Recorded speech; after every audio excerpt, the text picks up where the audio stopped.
It's about finding the unexpected in the most obvious of places.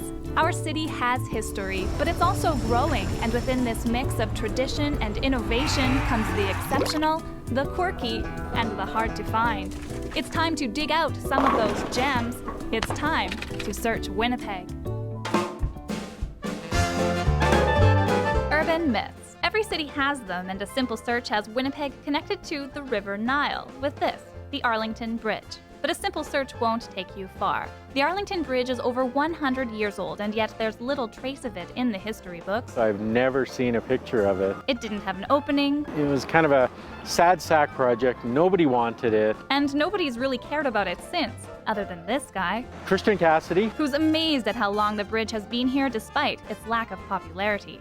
Even the little bridge around the BDI, you can find like 50 pictures of it in the archives. For this one, I even went down to the city archives. They got like a little thin folder like this with a couple of old newspaper clippings that I already had.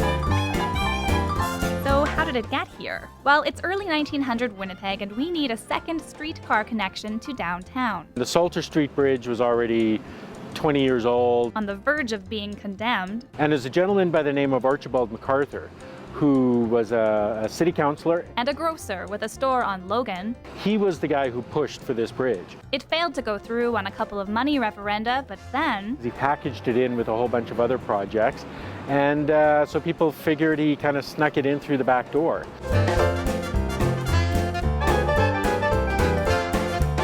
And so in 1912, it has its lackluster opening, but by the 1930s, the bridge is already in need of huge repairs.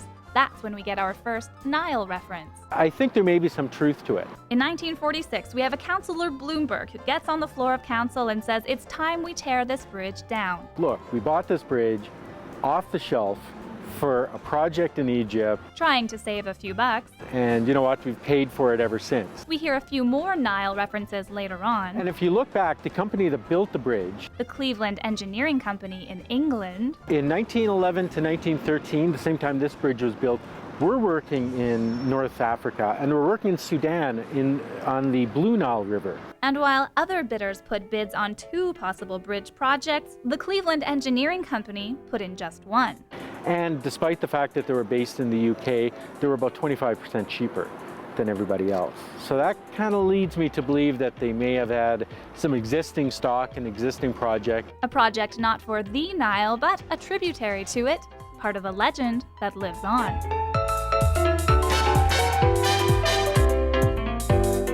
It was built to be the second streetcar connection. No streetcar ever ran over it. In the 30s and 40s, the bridge is rotting from underneath. Because it was built to go over water, it didn't have any of the protection under it to save it from the smoke from the locomotives. The bridge is still in disrepair, and yet It's the 3rd oldest bridge in the city.